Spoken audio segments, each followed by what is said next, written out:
Hello, welcome to the channel. I'm glad to see you back here again. As I promised, I am going to be doing a predictions for 2021 reading today. And I said this in another video, but this isn't the type of reading that I particularly do. I don't believe that anybody can tell you with any kind of real certainty the direction that life is going to take for any length of time. There are pinpoints in maps that you can kind of pick out on occasion, but the road between them can be very different than what you plan. So I am going to be doing a worldwide prediction for 2021. Like I said, this isn't something I normally do. It's not even something I necessarily think I'm very good at, but I'm going to try it, and if they are totally off base, then we can laugh at me next year and that'll be fine. So I'm going to get started. I don't have any particular way of doing this. I'm just going to lay out the cards, let them just determine what the subject matter is, determine what they want to say about it, and we're going to just go with the flow as far as that goes. I'm not sure exactly what topics I'm going to be pulling out of here. I did kind of think about a few things, a few areas I might want to address, but I'm going to let the cards do the talking and the spirit world kind of inform me on what the topics are actually going to be about. So, okay, this is going to be about work and our relationship to work over the next year, and how it's going to stay the same and how it's going to change. I do feel like there is going to be, over the course of 2021, a returning towards things of a more, I don't want to say practical nature, but a more hands-on kind of training is going to be more important.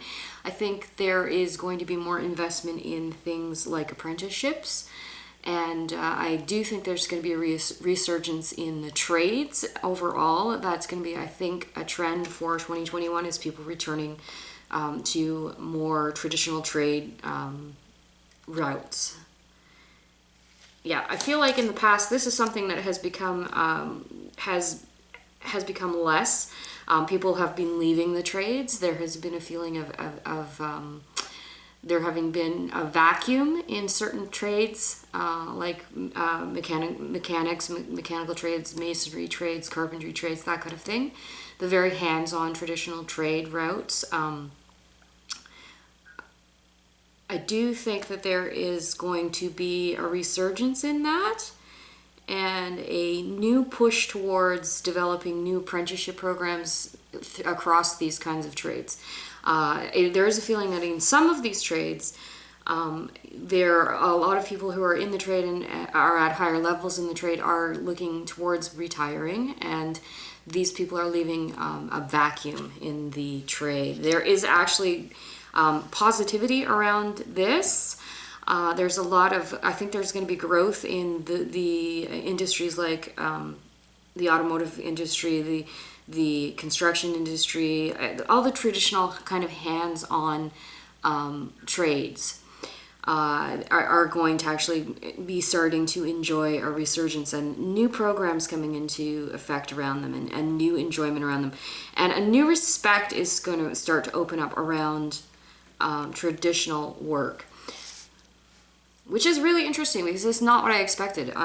Because so many people have been working from home, I think that this is changing the value that we put on people who actually have to do a hands-on physical job, not teleworking and that kind of thing. So I do think that there is a newfound respect for that, and a new resurgence in people coming into those areas, and there's good livelihood to be made in that. And the judgment, yeah, our judgments around that, and resurrection around this kind of old kind of school hands-on experience, and especially hands-on learning. I think that the appreciation for skilled trades where you actually have to go and physically hands-on learn how to do something is going to become much more sought after, and much more appreciated, and much more respected this year. And a lot of that has to do with the fact that the pandemic has stopped a lot of hands-on learning and stopped us from from having that kind of apprenticeship kind of feeling. And I think apprenticeship is going to be very, very important and very, very key for this year as far as work goes. Yeah, I do feel like there are the partnerships in the past as far as government and working with trade schools and that kind of thing. They haven't worked in the way that they should be working. There might be some new things coming up and some breaking of old bonds and old ways of providing this kind of training. I think that there are definitely, it hasn't worked. It's not working, and it's going to break this year. And there's going to be something new put in its place as far as getting people into trades, getting people trained, and having more apprenticeship and that kind of thing. There's a feeling of work having changed. So if you're not going into a more traditional trade, there's been a lot of teleconferencing, a lot of working from home. I feel like that is a trend that's going to continue, and I think it's actually going to make major changes to the corporate world and major changes to a lot of businesses where they won't be working in the same model that they've worked in before. So you're going to see a lot more online shopping than ever before, a lot more services provided through the internet, a lot more teleconferencing, a lot more, things are not going to go back to normal as far as that goes. And part of that is because of the way that has changed people. It has actually been a realization that businesses cannot continue to operate the way they have in having staffing in the way that they have, in-person staffing, and that if they were to try to go back to that model now, there'd be destruction in their businesses. So you may find that, and you will also find that for the people, the employees, there's a preference to being at home, working from home, and teleconferencing. And this is going to change a lot of how we've been living and a lot of how these people have been living. I see a movement out of cities. I see a movement into more rural areas and areas that possibly even areas that have had depressed economies where you can buy housing that is quite inexpensive, much like Nova Scotia. Where I live in Nova Scotia, you could pick up property, or you could, when I purchased my property, very, very cheaply. And we have pretty good internet and that kind of thing. So the possibility is now there for people to live somewhere else where it's cheaper to live in an environment that's more pleasing to them and more rural, and still be able to work. So this life-work balance is going to shift and change in a way that it never has before. I think the balance is going to be better than it has before. So because people are not, a large segment of the population isn't going to be going into an office for 9 hours a day anymore. You may be going teleconferencing, you may be going in online for a segment of the day, but the life-work balance is going to be much, much greater, and it's going to lend to a lot more emotional stability in people. So as far as a lot of the COVID crazies that have happened, it's really upset our mental health. I think going forward, once this starts to resolve itself, a segment of the population isn't going to return to work in the traditional way. And this is going to be much better for the overall mental health and the overall health of communities and people. And the life-work balance is definitely shifted. And shifted towards having more of a life and less of, spending, go into an office, you spend 9 hours in the office and an hour each way commute, and you've spent 11 hours of your day just trying to put food on your table. And this is going to change. I look at this as being a very, very positive thing, not only for these people and for these businesses, but for the outlying rural communities and communities that may have been a little economically depressed in the past, because these people who will be making money will be spending money in the communities they're moving into. They'll be buying houses in the communities they're moving into. and because they're better able to afford to live there, and that is the true trickle-down economics, where that money that they're spending in those communities will trickle through those communities and be a boon to a lot of that. So I do see that happening. I would say towards the end of 2021, this is going to be thematic. Okay, so the next 2021 topic, definitely we have some feeling around poverty this year, and an increase in poverty this year, an increase of economic hardship this year, and a need for things other than COVID relief and those kinds of things. That those things are a nice stopgap measure, but they're not going to solve the problems. It wouldn't really surprise me that we're heading into recession, if not depression, because of this. And if you look at the last major epidemic, which was 1918, somewhere in there, in the 1920s, we headed in North America into the Great Depression. So it wouldn't be surprising again to see part of the impact of the COVID-19 pandemic be that we head into a period of great restraint, great poverty, and actually economic depression. So this is something to be aware of, but there are good messages out of it. There is always good messages out of struggle, okay? So don't be afraid of the struggle, because it leads somewhere. There is good and positive messaging around it as well. Even though that exists there are ways of us coping with it. I don't think it's going to be as bad as the Great Depression. I do feel like it is going to separate us from some ways that we have been living.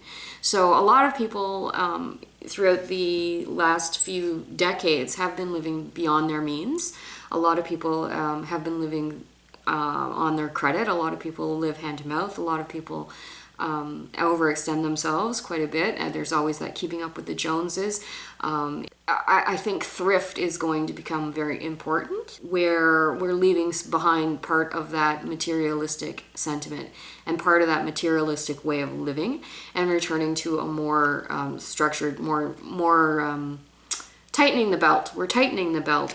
So there is a feeling of a separation between, I think people are going to be looking to be more thrifty over the next year, and definitely be a little less likely to be working on their credit or spending on credit and buying a lot of new things over the next year, which is actually going, to take a hit on the economy as well. Surprisingly enough, what I'm seeing around this is the hermit, which is interesting, because you would think coming out of a pandemic that we would be more interested in being out in the world and more interested in being with other people and getting back out there and getting back to normalcy. I don't see that happening. What I see is that the hermit reversed means that people are going to actually be reluctant to come out of the sort of semi-quarantine state that we may have been living under. There is a feeling of not wanting to actually rejoin the world in the way that it was. And part of that has to do with taking a hit financially and taking a hit economically. There's a feeling of what's the point of going back there, because I'm not making enough to live on. There is a feeling of, there's a segment of people that are just not going to want to be back in the world yet, which is really interesting. I find that fascinating. We do have to get back in the world at some point. I have the Knight of Wands and the Queen of Swords, which is very interesting, and these feel like archetypes for what's going on in the world right now. The Knight of Wands, these would be younger working people, and the Queen of Swords are, I want to say, older females. I think that there's going to be a real economic hit to young males just getting into their real working years, and females in the older population, like I would even say over 40s.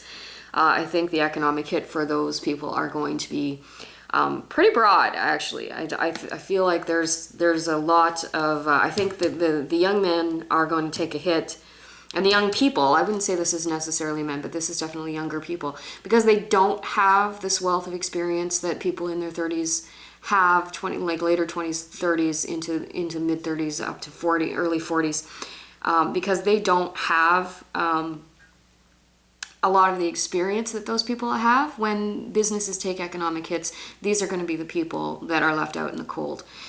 So that is something to be aware of. And these may be some of the people that might at this time be starting to think about taking up a trade. And that's a very positive way of addressing this. It's not going to be easy. For some reason, the female population over, I would say, the age of 46, 47, getting into the 50s, this population is actually going to seem to take an economic hit as well. And it may be that many of these people may have returned and been working from home, and they may find that the size of their role in whatever companies they've been in has been diminished by that. What follows from that is an economic diminishment as well. So, and some of these people may actually have just been, if they're getting into their later 50s, they may be starting to think about retirement, and they may be retiring early as opposed to waiting and having a bit more of a nest egg and a bit more economic padding for retirement. So they are going to be taking an economic hit as well. I think that these are two of the segments of the population that are going to have the highest hits economically this year and have the most poverty this year. And also, they may be the ones that are finding it more difficult to return to everyday life as far as getting back to real work, not teleconferencing. So that's what I see for the world of work and the economic world. Okay, the moon. That's interesting. I'm not sure what the topic is there, but it does have something to do with what I'm going to pull. Okay. I have a feeling, and I had a feeling as soon as I pulled this card, that this is actually about politics, and this is about North American politics in particular, and possibly American politics. Now, I am not a political person, and although I encourage debate and encourage conversation, I will block any comments down below that I feel are trolling or I feel will cause an exacerbation of what's actually happening in the world right now. So just be aware of that before you make some kind of comment that you might regret later. I do feel like this is about politics, and it feels like there is a reawakening, and this feels like American politics. We have the King of Swords. This is a significator card. There are huge economic hits happening. U.S. politics is a kind of sticky molasses type place to want to read right now. Nobody could have actually predicted 4 years ago what is happening now. And likewise, things are going to be changing quite quickly over the next while. I think that there has been a lesson in what's happened. First of all, there's huge economic losses going to be happening in the U.S. There's really negative messaging around finances and about the economy. This isn't the way out, and it feels like a segment of the government, or this feels like government. This feels more towards the Republican side. I'll just say that now. And I'm not saying this is Donald Trump, because this is not Donald Trump. This is more of a archetype of what Republicans would be moved towards, and their movement has been always towards business and always towards finances, always towards economy, and at the detriment to a large extent of social programs and other things that people need. I think that that what has happened over the last 4 years has actually been a warning to Republicans. I think that it's a warning about radicalization. I think it's a warning about not listening to the other side. The job of government is to govern and to work together with your opponents to actually get the best outcome for the most amount of people in your country. It's not to just toe your party line to the exclusion of all else. It's to rule all people in your country, not just the ones who voted for you. So this is why having multiple parties is actually a good thing, because you get representation of all of your community, all of your country, not just the side that sides with you. It's a warning. It's definitely a warning. The moon is a warning, and it feels like this has been going on for a while. The alarm bells have been going off for a long time now about this, and it's only through some of the devastating things that have happened over the last year, 2020, that some Republicans are starting to wake up and realize that you can't have it always be about your line in the sand, okay? This is a very bad situation, and it creates war. There's definitely a feeling of conflict and war, and it's because of holding lines so close. And I've been talking about Republicans here, but there are certain fashions of the Democratic Party and Democrats themselves that are the same way, and not necessarily because they're towing the economic side of the equation, but they may be towing the social side of the equation, and just as hard, with such a hard line. You can't do it that way. You will always have conflict, and you will always have war if you cannot bring yourself to put aside party lines and start to work together for the best outcomes for all of your people. The division between these radical left and radical right needs to stop. Yeah, you're gonna have nothing but burden from this. The US is going to have a very, very hard transition out of the pandemic and out of their current political situation. Economically devastating, socially devastating.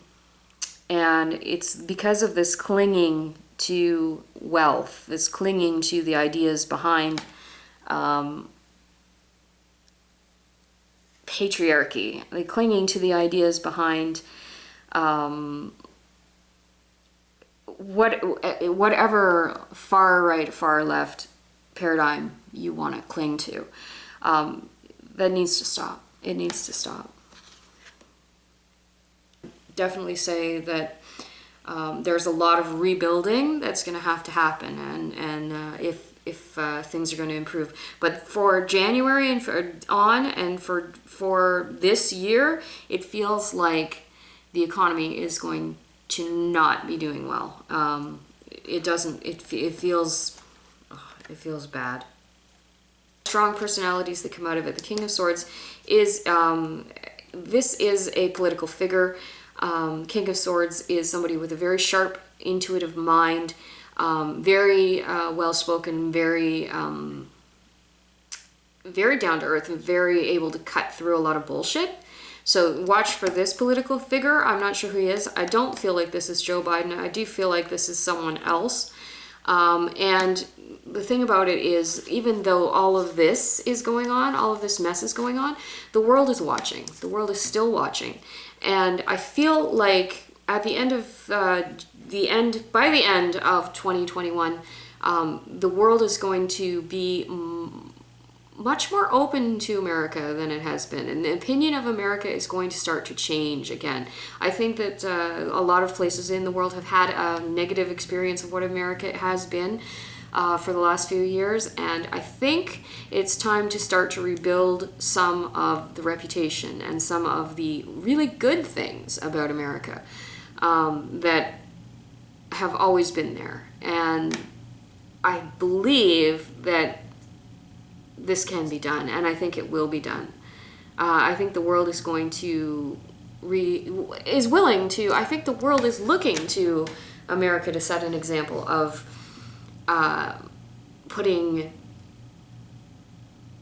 politics in its place, so to speak. So this is very interesting. I do feel like there is a very charismatic and strong leader coming into play. This doesn't feel like Joe Biden does. This feels like someone else, and it's definitely someone close to the next president. This may be his vice president, actually. The King of Swords does not have to be a man at all. It just has to have a lot of really strong energy around it. And I think that this person is going to play a role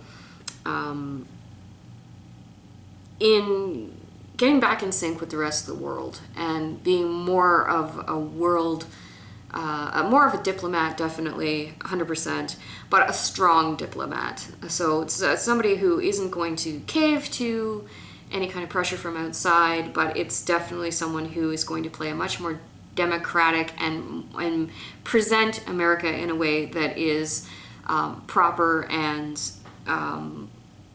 a lot of strength in this person, but also a lot of diplomacy and a lot of intelligence. And to the world that's watching, I think that this is going to bode well for future relationships and future trade partnerships, and the future of the world in relation to the U.S. So watch for this person. This again feels like American politics. I do feel like the King of Wands is indicative of Joe Biden. I think there is a lot that he's going to face, a lot of criticism, a lot of conflict. But ultimately there are passages away from problems, which I think will become very clear over this year. I think there is going to be a calmness that is going to be restored in the U.S. And the feeling that there is a way out, and a feeling that there is a light at the end of the tunnel. Even though there's going to be a lot of conflict and issues that he's going to have to face, I think it's going to be done in a much calmer manner than we've seen for the last 4 years. And the feeling is going to return that there are passages and that things are getting done and there is some movement out of trouble. So this is very, very positive. Okay, so the next topic.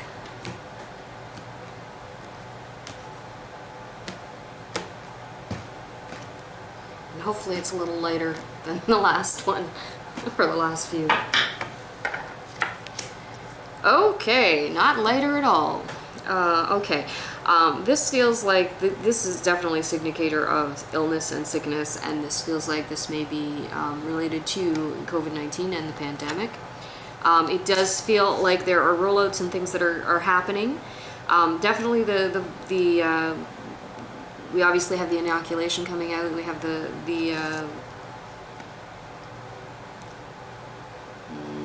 we have the vaccine coming out. The rollout of that is going to be determined by how economically they can do it, how it's going to take some money, and it's going to take some wise use of resources in order to get the vaccine out and get it to the people who need it the most at this time. But I do feel like people are working towards that. I do feel like our government is working towards that. People in power are working towards that. And they are spending the resources on it, which is a good thing. Now, here's the problem. The problem is the devil. And I can feel what this is already, and this is about bending to the lower common denominator. This is the worst of our own selves. This is about deniers. This is about people who are going to be opposed to the vaccine, opposed to taking the vaccine, and this is what's going to be problematic. It isn't going to be the economic hardship and the resource-heavy things that'll have the resource-heavy organization that's going to have to be put in play in order to have the vaccine come out in a timely and efficient manner, and hopefully by the end of the year that'll be done for the most part. But you will have people that are denying not only the vaccine but the fact that COVID exists at all. So we have that, but we also have a segment of the population that are looking towards the money of this and the resources of this and how much it's costing. to save lives. So we really have to pay attention to that.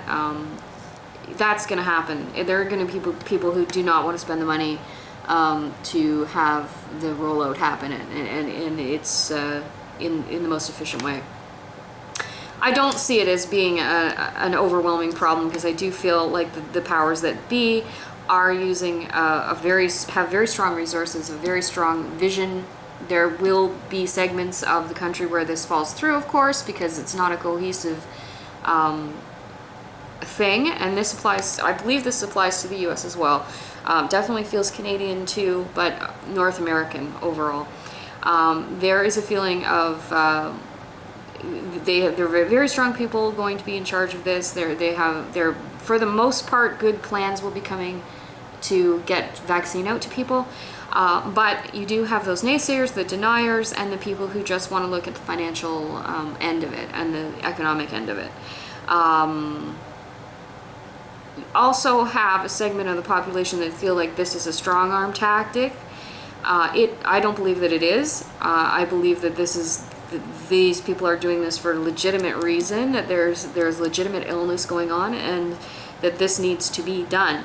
However, you will still have this segment of the population that are deniers and won't take the vaccine and will try to hamper the rollout. I think within reason, the High Priestess card is about knowledge, and it's about giving people the knowledge. So I feel like if this is done right, that by the end of the year, a lot of the vaccines should be out, a lot of people should be vaccinated, and things can start to get back towards normal. I'm not going to say they're going to get back to normal. I think it'll be several years before we get back to normal. But I do think that the more information and the more education that we're given about the vaccine and about the COVID-19 illness as a whole, the easier that this will go, the easier that this rollout will happen, and the faster this pandemic will be essentially over. Okay. Yeah, see, it all comes down to suspicion and mistrust. You need the education, you need the knowledge. So one of the best things that the powers that be can do is to put out a lot of education in regard to the inoculation, a lot of education in regard to COVID. This will help with a lot of the weird things that are happening around people being suspicious, and a lot of the conspiracy theories and that kind of thing. This just needs education more than anything else. The people that are afraid of the vaccine and the people that are denying the existence of these things, it's not that they're bad people, it's that they're uneducated people. And they largely don't understand what the vaccine is, they don't understand what the COVID is, and until they do, it's very difficult. The fear goes to a bad place. The fear goes to a dark place. And we don't want that. So education is component here. So if you yourself are having questions or having doubts about the validity of COVID-19 or the validity of the vaccines and the safety of the vaccines, please educate yourself from actual real sources. That certainly doesn't mean me, and it doesn't mean anybody that's here on YouTube. You don't need to be going to some conspiracy channel for your education. That is not where you're going to find good education. Go to the health channels, go to the doctors' channels, go to go look at some of the nurses and doctors that have vlogs out right now that have been working in this industry, in the healthcare industry, and trust those people. They are working day to day and every day with patients with COVID and with this situation. Trust the science.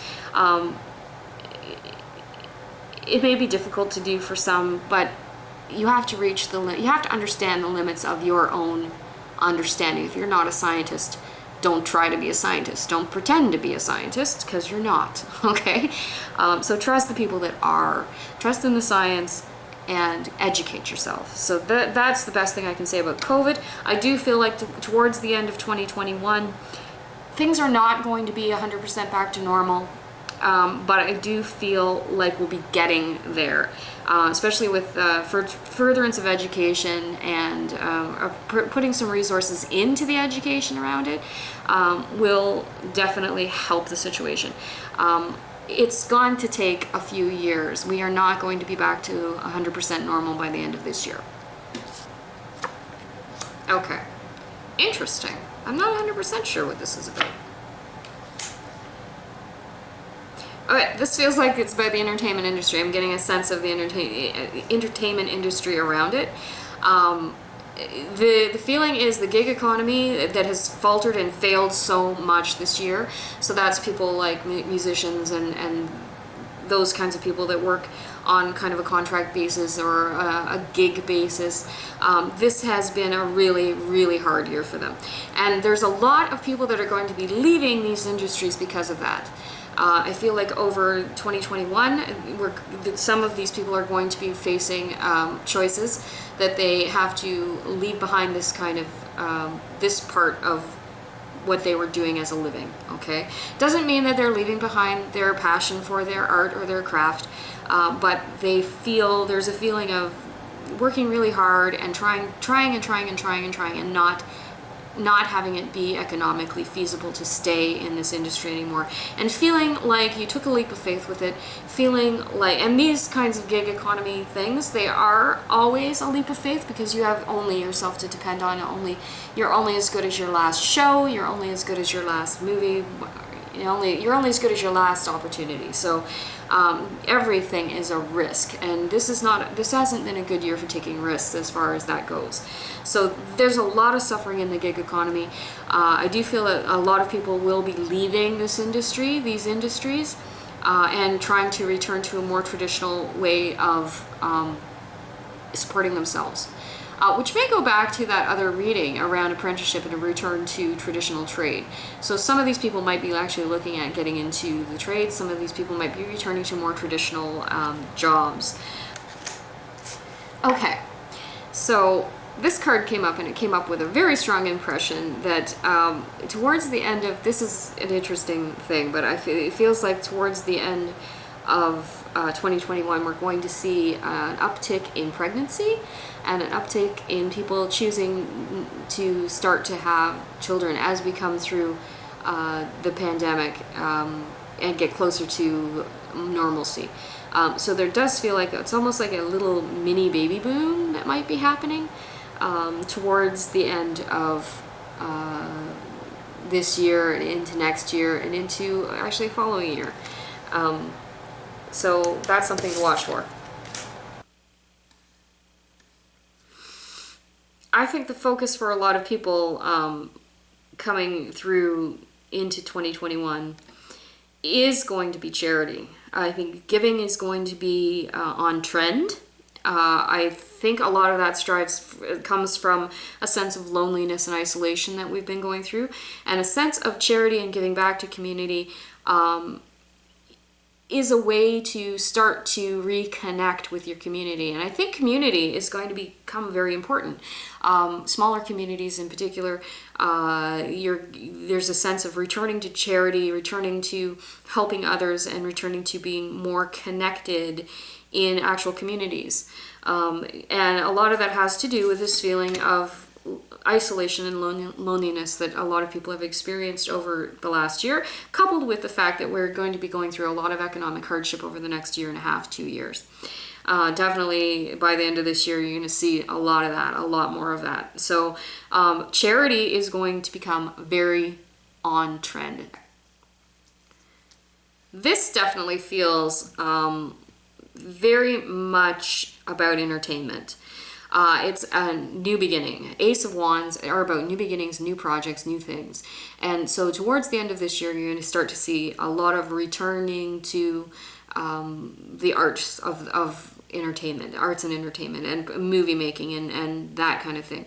I think there's going to be an innocence in it that there hasn't been before. I think as far as Hollywood goes, and as far as it's a returning to joy, it's a returning to childlike innocence in a way, and a returning to play.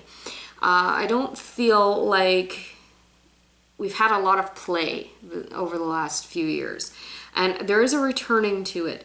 I do feel like the entertainment industry is gonna shift. I think that there is a feeling around new opportunities for people that haven't been in it before, because they're doing it in a different way. It's definitely going to change. I don't see a resurgence in traditional Hollywood the way it has been. I feel like there's going to be more isolated, smaller independent filmmakers are going to be more prevalent. I feel like small companies are going to be more prevalent because they are going to actually have better use of the resources that they have. And more able to stretch resources that they have, because the money isn't going to be there for entertainment. So whatever entertainment is going to be there is going to have to be cheap and accessible. I think that this has changed. I think the pandemic to begin with has changed the entertainment industry. They're going to have to find new ways of connecting to their audiences that are no longer comfortable going and sitting in a theater for 2.5 hours or 2 hours. So this leaves a big wide opening of opportunity for a lot of small independent people, and for segments of the industry that are trend setters and willing to let go of old models of the way that they used to do things and start to do new things. It's going to be difficult. It's an uphill battle. That's for sure. But there are a lot of dreams. I think that this is actually going, once the entertainment industry itself understands that this is an opportunity and not a setback, that the capability to be creative again is going to be there, and creative in a way that people haven't seen before. New dreams, new ways of doing things, not just retellings of the old ways of the old stories, and not just retellings of the old processes of putting those stories together. There's new things, there's new dreams, there are new plans, and it's going to be a very exciting time towards the end of 2021 for a lot of independents, a lot of small business, small filmmakers, smaller bands, smaller musicians. Finding new and innovation is going to be key in this industry, in the entertainment industry on the whole. Innovations and finding new ways of doing things and new beginnings. I think that you're going to see a lot of the big movies, big studios, big economic players of the music and movie industry. I feel like you're going to see an ending to some of those things, and it's definitely a struggle for a lot of those things. So a lot of big studios, a lot of things like Disney and things like Paramount, those kinds of big studios and big players in the industry, they're either going to have to find new and innovative ways of working, or they are going to end up not existing, or not existing in the way that they have in the past. So you might see a breakdown into smaller, more indie feeling companies. So there's definitely a shift in the entertainment industry. This feels more like European politics. Specifically, this feels British to me. This feels like BREXIT situation. The feeling is there was a lot of fear around not knowing how things were going to play out, and there's a lot of unknowns to what's going to happen. And there's a feeling, there will be a feeling going into the year of not having that hard stone foundation to build on anymore. There's a feeling of weakness in the country, and a feeling of not having a touchstone, not having strong leadership, not having strength in that particular country. The thing about it is that there are going to be a lot of things playing out of it that are negative. There's a lot of negative messaging around it. There are negative financial impacts around it. But more than anything that I'm seeing as far as population goes, there is an emotional hit to this. There's an emotional upheaval around it. There's a feeling of loss almost around it. A loss of social and a loss of identity, I almost want to say. There's a feeling of like the strength that was there is no longer there. However, all that said, this is the main thing to watch today, and the new strength that's rising out of this is a strength based on kindness. It's a strength based on not on political leanings, not on political topics, not on money, not on the economy, but the strength and the identity of the country comes down to the strength and beauty and kindness of its people. And I think there is a lot of strength in that. But so there's a feeling of separation because of politics and because a feeling of weakness in the political realm. But the feeling is your new national identity has to it does feel like there has to be a new national identity almost. But it has to rise out of the average person and the average person's strength. And the strength of the average person is actually kindness, and ability to be strong and be kind at the same time.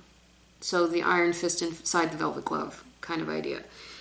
So this is very interesting. I think it'll be a lot more emotional than people have realized it was going to be. I think it is a lot more emotional than people have counted on. So that, okay. I think this comes through the world of health and science. This I don't feel is related. Really, interestingly enough, don't feel like it's related to COVID. We do know that there's vaccine coming out for COVID and all of that. We've talked about that already. This feels like something else.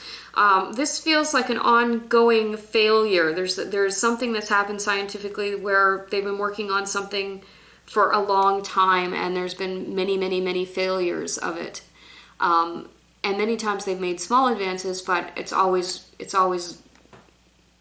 come back to being a failure and come back to not working. But however, science keeps trying, and that's the beauty of science, is it keeps trying. We do have a feeling of the things there's like this is definitely a medical advancement. There's a new medicine or a new treatment. I don't want to say vaccine because it doesn't feel like a vaccine. It feels like more like a cure of some sort, and working towards that, and people have been working towards that, but failing at the same time. There is actually a person who is working on this, and he or she is going to be very much the star this year.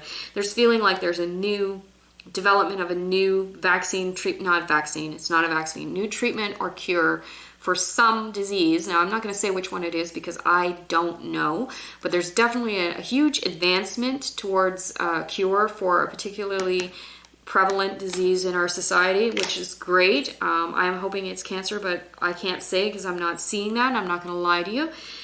It definitely feels like the bulk of the research is coming from one particular set of scientists or one particular scientist.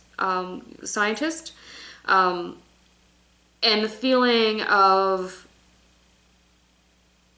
this is somebody who's very humble, and we may not know his name, but it's there, and there's strength around this, and there's a lot of intelligence around this. There's a lot of emotion around this. This feels very personal, but this person is working on this cure. And by the end of the year, I believe that this cure is going to be here, and not only is it here, we're going to know about it, and it's going to be very well publicized, and it's going to be becoming available.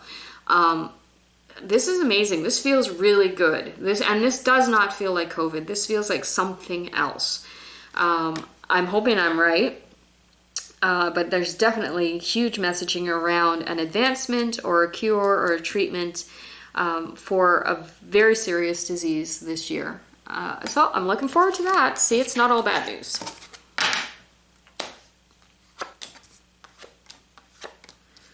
We do have some losses this year. Losses that are expected. I think we're losing somebody long term that's been in the public eye for a long time.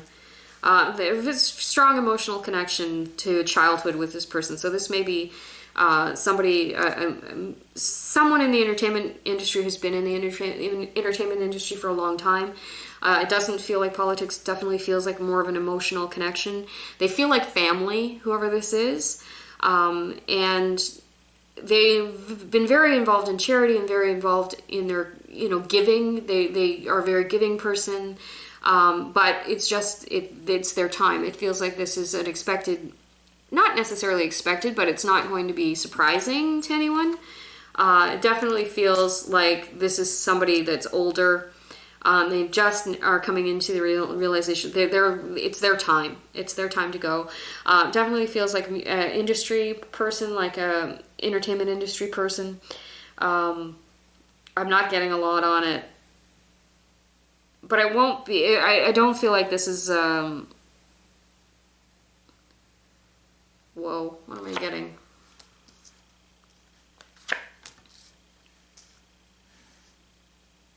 Oh, okay, so I'm getting deaths and births. That's what I'm getting. I do see entertainment industry, so somebody who's been in the business for a long time, an older person, definitely feels like an actor or an actress, somebody who feels very like home to a lot of people. This is going to be very hard for people.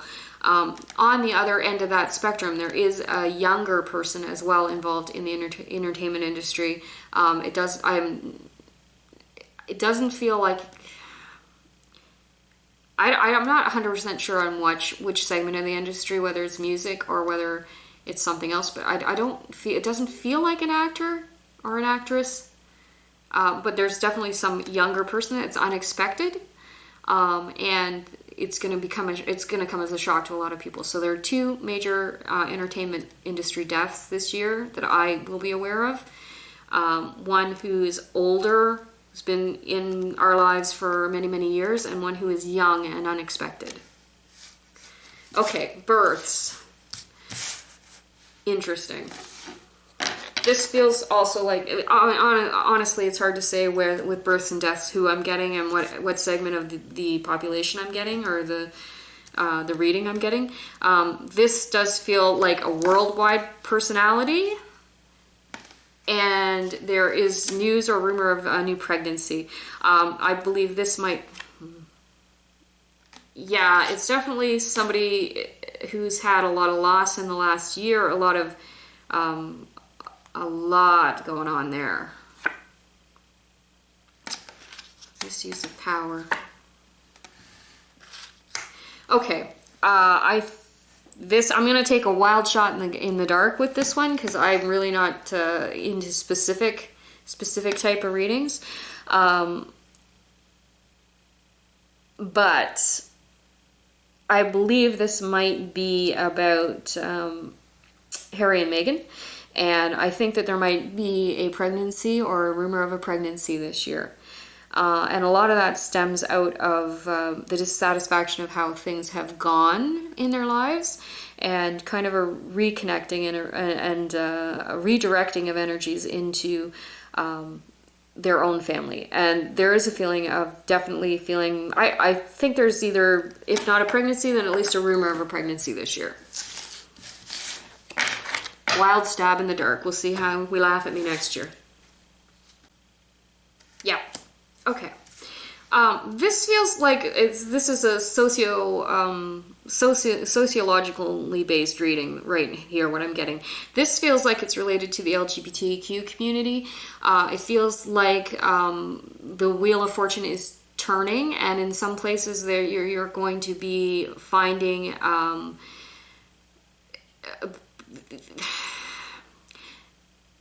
this feels the US, to certain segments of Canada as well. But I think that there are some segments of the political spectrum that are going to be pushing back against LGBTQ rights this year. I do feel like it's almost like they're putting a platform of traditional family up, and it's definitely an injustice. There's injustices being done, LGBTQs. However, once you get through that, there is a death to the old way of thinking and the old patriarchal, straight-laced, right-centered focus. I think more and more this year, more than ever, this is going to be really interesting, and it is also social change. The Hierophant is all about traditional ways of doing things and traditional manners of doing things, and it's in its reverse position, which means more and more people are looking at non-traditional ways of being in the world, and especially with relationships. I think non-traditional relationships are moving in more and more so into the world, and this relates back to the LGBTQ reading. And we are leaving a lot of baggage behind about what we should be doing and how traditionally things are, and how the way my grandmother did it was always right. We're moving away from that, and we're moving into a more open society, a feeling of joy and celebration, and that you can celebrate yourself for yourself and who you are, and still have respect for traditional values and everything else. But I do feel like we are moving away from traditional ways of doing things and ways of being in the world, and we're leaving a lot of baggage behind around it, which is great. And a lot more celebration by the end of the year around non-traditional ways of being in the world. So things like LGBTQ, but also traditional marriage. I think traditional marriage is one of these things as well. Even like traditional marriage is going to be very different. I do see that the numbers of people, like straight people, even for straight people, these numbers are going to be changing, and the baggage around it is going to be changing, and we're going to be letting go a lot of the expectations of social norm, and a lot of the expectations of sexual orientation, a lot of the expectations around traditional gender roles. So this is excellent. This feels like it's about the ecology. This is about environment.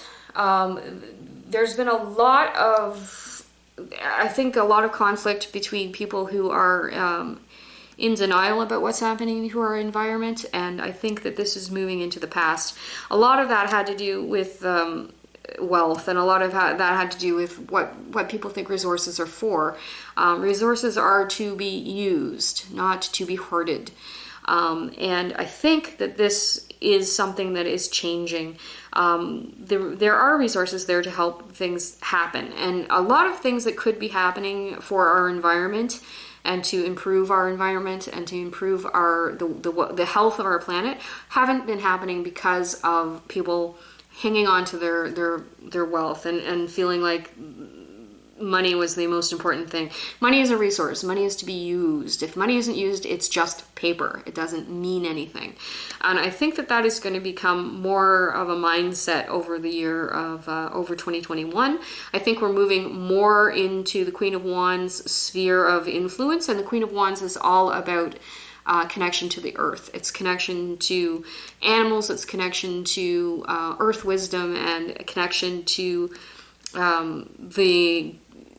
our planet and to Gaia. And we're moving more into the sphere of this, and moving out of the desire to hang on to material possession, and the material possession is the most important thing. Most important things by the end of the year are going to be intangible for the most part. The things that are going to make people the happiest this year are things that are intangible. So that isn't wealth. That's not material possession. It's not jobs. It's other things. It's spiritual things. So there is a push towards more spirituality, and a push away from the more material. And I believe that this is actually going to be very helpful for us ecologically. So definitely be mindful of what's going on there. Okay, so this is the last layout. This will be my entire pack of cards. And so this is the very last watchwords of the year. Okay, this makes sense. We know that in 2020, a lot of us were isolated. A lot of people lost other people. There was a lot of sickness, there was a lot of strife, there was a lot of pulling back and pulling away from the world, and a lot of isolation. I would say as a world, we've been more isolated in the last year than we have been for a long time, since the advent of mass communication, put it that way. And also a feeling of threat. There's a feeling of threat, like the sword of Damocles is hanging over our heads. This has been what's been going on for 2020. And I do feel like this is where we're moving to. We are moving through this position, through this, and this is what we'll be doing this year. We're going to be feeling pretty gnarly. A lot of feeling of threat around things, and a lot of feeling of sadness around things, a lot of grief, a lot of letting go of things. But by the end of 2021, we're setting up for this, and this is an archetype that we want. The Empress is about fertility. The Empress is about having all of the resources, building, growing, communing with nature, and I again will harken back to the fact that I do think we are headed for a minor baby boom. There's definitely a feeling of fertility and growth and nurturing. So as much as we hated going through 2020, and we're going to hate part of this year too, I'm not going to lie to you, this is not going to be an easy year. But we are moving towards the Empress as our archetype, and the Empress is all about fertility, growth, and harvest. And this is an excellent card for us to have as our last card of our 2021 reading.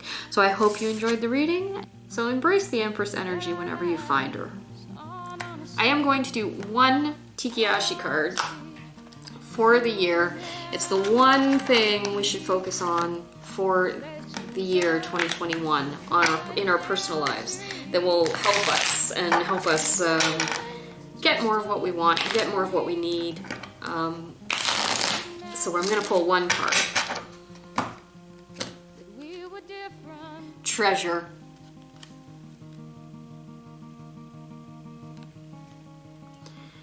This is the treasure card.